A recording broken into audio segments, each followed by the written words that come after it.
Hello everyone, welcome back. हम अपना pharmaceutics 1 chapter number 4 packaging पढ़ रहे थे। उसके अंदर आज हमें स्टार्ट करना है क्लोजर्स को यूजुअली हम ढक्कन बोल देते हैं, है ना। तो एक तरीके से लिखिए लैंग्वेज में क्या है, it is a device by which containers open और क्लोज। ऐसे डिवाइस जिससे कंटेनर को हम ओपन भी कर सकते हैं और क्लोज भी कर सकते हैं, है ना। वही ढक्कन की बात कर रहे हैं यहाँ पे। अब इसके यूजेस क्या क्या हैं। It prevent material by spilling और वोलेटिलाइजेशन। बेसिकली क्या है कि जो क्लोजर्स होते हैं वो मटेरियल को फैलने से, है ना, गिरने से, या फिर वोलेटिलाइजेशन मतलब उड़ने से। जैसे कि हमारा थिनर होता है ना, नेल पॉलिश रिमूवर होता है, वो उड़ जाता है, ठीक है। वोलेटाइल ऑयल्स होते हैं, उनको बचा कर रखता है, ठीक है ना। खराब नहीं होने देता, स्पिल नहीं होने देता, उड़ना नहीं देता। It avoid contamination from dirt and insects. Of course किसी भी चीज को ढक कर रखते तो ना उसके अंदर डर्ट जाती है ना इंसेक्ट्स जाते हैं। It prevent deterioration of product from environmental such as moisture, oxygen, etc. जब वो ढका रहेगा, बंद रहेगा, तो ना वो डिटोरिएट हो पाएगा। इन्वायरमेंटल फैक्टर्स जैसे कि मॉइस्चर होता है, ऑक्सीजन हो गया, इससे वो खराब भी नहीं होगा। तो क्लोजर्स होते कितने टाइप के हैं। First is plug type, crown type, push fit type and screw closure. इन चारों के बारे में हम और थोड़ी डिटेल में पढ़ेंगे। अब देखते हैं आगे। Plug type closure. Plug type closure में क्या होता है, this closure push fit into the neck of container. Just like कोई भी कंटेनर है ना, उसकी कंटेनर के जो नेक होती है ना, उसमें डायरेक्टली पुश कर दिया जाता है, पुश करते बंद हो जाता है। Closure of this type push fit into the neck of container just like cork or glass stopper, तो सभी ने देखा हुआ है। Now this plastic stopper use instead of glass stoppers. Plastic stoppers भी होते हैं, आपने देखा होगा कि ना, क्या होते हैं, कुछ मेडिसिन होती है उसके अंदर एक नॉर्मल ढक्कन तो होता ही है, ठीक है, जिसको हम लाइक एल्यूमिनियम वगैरह का बना होता है, वो ढक्कन तो होता है, उसके अंदर में ना एक प्लास्टिक का क्लोजर होता है, ठीक है। लाइक ऐसे कुछ करके वो क्लोजर होता है प्लास्टिक का, है ना। उसको प्रेस करते हैं, कभी कभी निकालना भी मुश्किल होता है, ठीक है।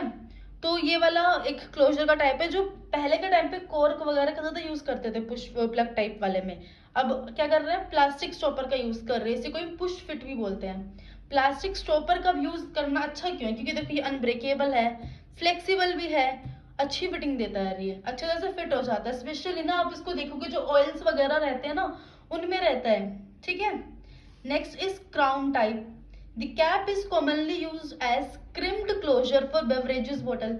वो देखा है, वो लाइक चाबी से खोलते थे पहले।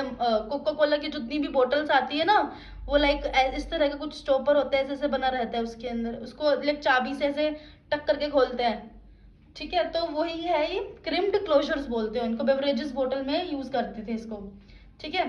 कहते पुश फिट, कौन सा पुश फिट क्लोजर है, एक प्लग टाइप वाले को भी बोल देते हैं, लेकिन इसका एक अलग सा टाइप भी है। इसके अंदर क्या है, these are simple slide fit over the neck of container. Simple होता है, स्लाइड कर देते हैं और कंटेनर के नेक पे फिट हो जाता है। These made up of plastic in such a way that these must be stretched over the neck to fit the container.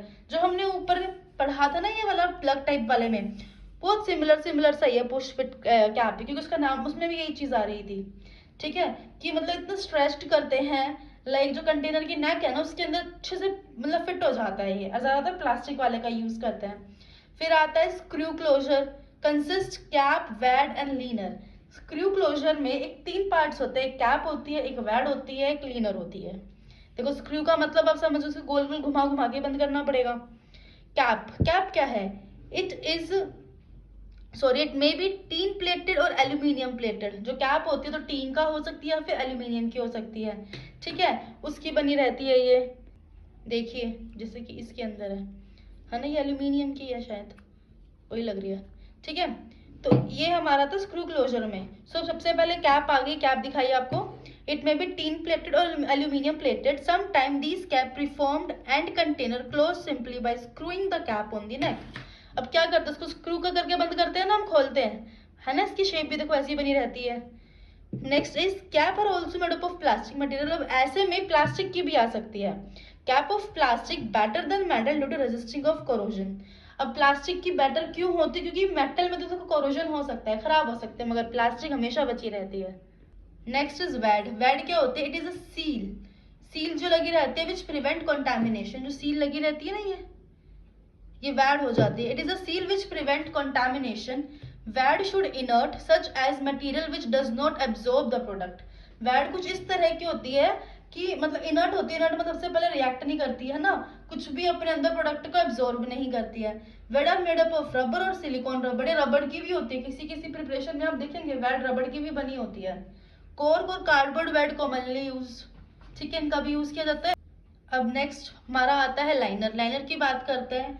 ये मेटल फॉइल्स के भी बने हो सकते हैं, रबड़ के भी, प्लास्टिक फिल्म्स के भी और पेपर के भी।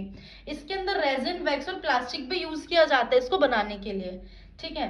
अब नेक्स्ट आता है हमारा material used for making of closures. Closures बनाने के लिए कौन कौन से मटेरियल का हम यूज करते हैं। अभी तो हम टाइप देख लेते क्लोजर्स के।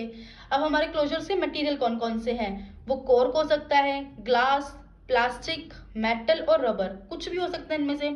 जो कॉर्क होता है हम सब जानते हैं ना, कॉर्क को देखा ना, ऐसे लगे लकड़ी का पीस सा ही होता है, ठीक है ना। कॉर्क में होता क्या है, cork obtained from bark of oak tree. जो ओक ट्री है उसकी बार्क से ही मिलता है। इट इज इनर्ट, ये क्या होता है, इनर्ट होता है। लेकिन with liquid preparation danger with mould growth. वैसे तो ये किसी के साथ रिएक्ट करता नहीं है, लेकिन अगर आपकी प्रिपरेशन जो आपने बनाया वो लिक्विड है तो वहां पे मोल्ड ग्रोथ कर सकता है, बैक्टीरियल लिख सकते हैं वहां पे, ठीक है, क्योंकि है तो ट्री का ही पार्ट ना। Next is glass.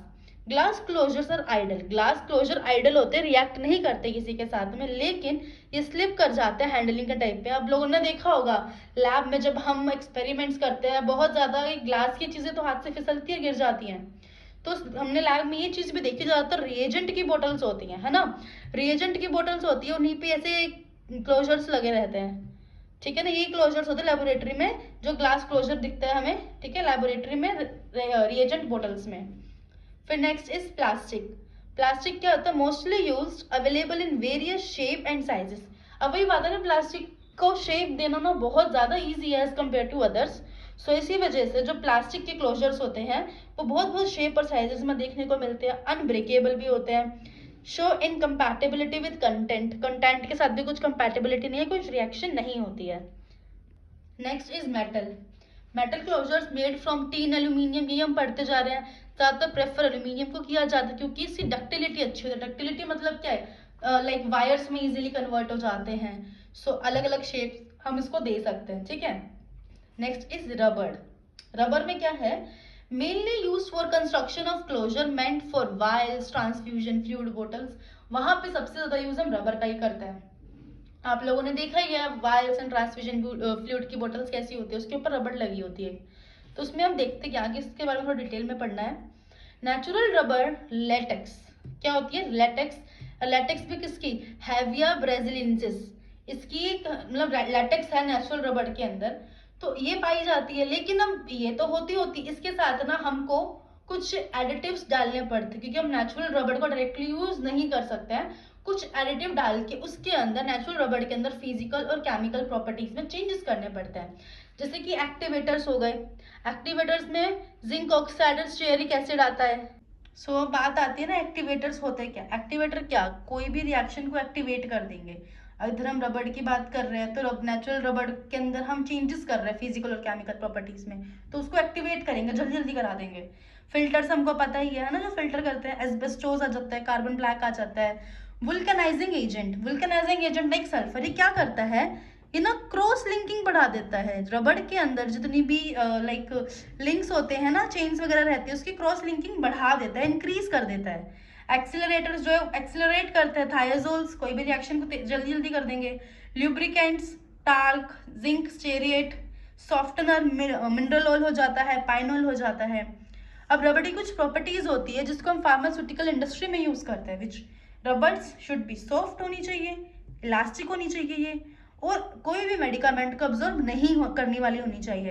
And it withstand temperature and pressure of autoclave. Autoclave के अंदर ये अपना टेम्परेचर और प्रेशर दोनों में मतलब खराब ना हो, विथस्टैंड करे। Impermeable to moisture and air, इसके अंदर ना तो मॉइस्चर और ना ही एयर अंदर बाहर जा सके, ठीक है। अब कुछ ना रबड़ के लिए टेस्ट भी होते हैं, जैसे कि extractive test, compatibility test, permeability test, fragmentation test. So इसको जब हम फार्मास्यूटिकल इंडस्ट्रीज में यूज करते हैं, मीन्स एज पर कंटेनर हम यूज करते हैं ना, उससे पहले रबड़ का इन सब टेस्ट को पास करना जरूरी होता है, उसके बाद ही हम उसको यूज कर सकते हैं। सो यहाँ पे हमारा क्लोजर खत्म होता है। नेक्स्ट क्लास में हम एरोसोल्स के बारे में पढ़ेंगे। सो तब तक के लिए kindly like, share and subscribe, and if any doubt please comment. So bye bye.